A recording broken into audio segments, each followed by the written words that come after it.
Hello everyone, आज का मेरा टॉपिक है सुप्रीम कोर्ट बेल रिफॉर्म्स। तो रिसेंटली में सुप्रीम कोर्ट ने ये बोला है कि जो बेल से रिलेटेड लॉ है इंडिया में, उनके अंदर कुछ रिफॉर्म करने की आवश्यकता है।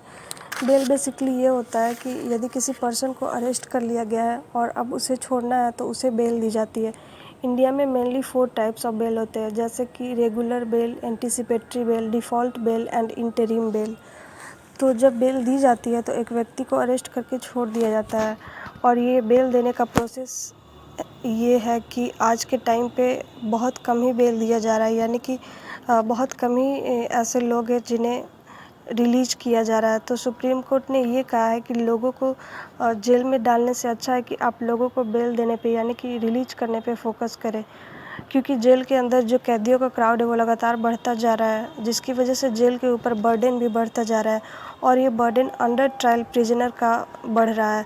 तो इसी पर्टिकुलर चीज़ के अंदर हमें एक रिफ़ॉर्म करने की ज़रूरत है। लेकिन सुप्रीम कोर्ट के बोलने के बाद भी आज भी ये बेल देने का प्रोसेस बहुत भारी है। आज भी बेल देने में कई सारी रेगुलेशन और रिस्ट्रिक्शन देखने को मिलता है। हालांकि chief justice of India N V. Ramana ने पहले भी बोल चुके हैं कि हमें क्रिमिनल जस्टिस सिस्टम को वापस से री एग्जामिन करना होगा, क्योंकि इसमें बहुत सारी खामियां नज़र आ रही है। हमेशा से इस पे ध्यान दिया जा रहा है, लेकिन इसके बावजूद भी इसमें अभी तक कोई प्रॉपर स्टेप नहीं उठाया गया है। रिसेंटली का एक केस है जुबैर केस। तो अल्ट न्यूज़ के को फाउंडर मोहम्मद जुबैर हैं, लेकिन उनको क्या किया गया कि 8 जुलाई को उन्हें इंटरिम बेल दी गई। तो इंटरिम बेल के बेसिस पे इन पे बहुत सारे रेस्ट्रिक्शन लगाए गए, जैसे कि उनको कोई भी ट्वीट पोस्ट नहीं करना है, क्योंकि कंट्रोवर्शियल ट्वीट करने के बेसिस पर ही इनको अरेस्ट किया गया था। तो इस प्रकार के रेस्ट्रिक्शन एंड कंडीशन पर ही इनको बेल दिया गया है। तो वही बताया गया है कि सुप्रीम कोर्ट और बाकी सारे जजेस भी बताते हैं कि उनमें जो हमारे बेल से रिलेटेड लॉ है उनमें रिफ़ॉर्म करने की आवश्यकता है, लेकिन कोई चेंज नहीं किया जा रहा है। अब सुप्रीम कोर्ट ने रिसेंट टाइम में क्या क्या रिफ़ॉर्म किए हैं बेल से रिलेटेड, हम उनको एक बार देख लेते हैं। उससे पहले हम एक बार ये समझ लेते हैं कि जो 4 टाइप्स ऑफ बेल थे वो उनको एक बार देख लेते हैं।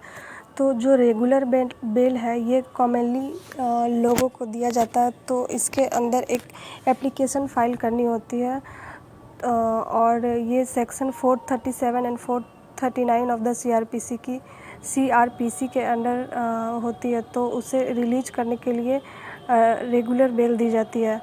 इंटरिम बेल ये होती है कि ये टेम्परेरी और शॉर्ट पीरियड के लिए दी जाती है। डिफ़ॉल्ट बेल ये होती है कि यहाँ पर जो प्रिजनर है वो उसको ये राइट टू बेल का हक होता है, यानी कि अगर कोई पुलिस वाला ये उसके अगेंस्ट में इन्वेस्टिगेशन नहीं कर पाता है तो उस पर्सन को ये राइट है कि वो राइट टू बेल के बेसिस पे अपने आप को रिलीज़ करवा सकता है। एंटीसिपेटरी बेल ये होता है कि इसमें किसी पर्सन को अरेस्ट करने से पहले ही उसे रिलीज कर दिया जाता है। अब हम देखते हैं कि बेल के अंडर क्या क्या रिफ़ॉर्म करने के बारे में सुप्रीम कोर्ट ने बात की है। तो सुप्रीम कोर्ट ने करंट टाइम पे बेल के अंडर रिफ़ॉर्म करने की कड़ी आवश्यकता बताई है।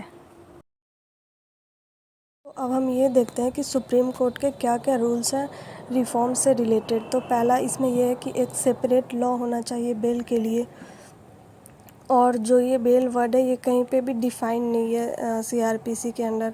सेकंड ये है कि इनडिस्क्रिमिनेट अरेस्ट जो हो रहा है उनको कम करना चाहिए।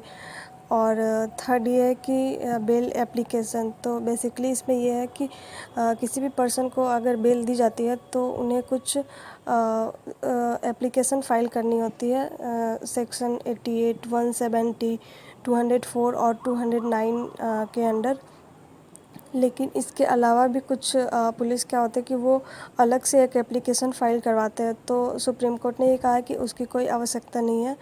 और फोर्थ ये है कि सुप्रीम कोर्ट डायरेक्ट कर दिया स्टेट गवर्नमेंट और यूनियन टेरिटरी को कि वो लोगों को फालतू के अरेस्ट करने के बजाय इस पे ध्यान दे कि उन्हें बेल कैसे दी जाए।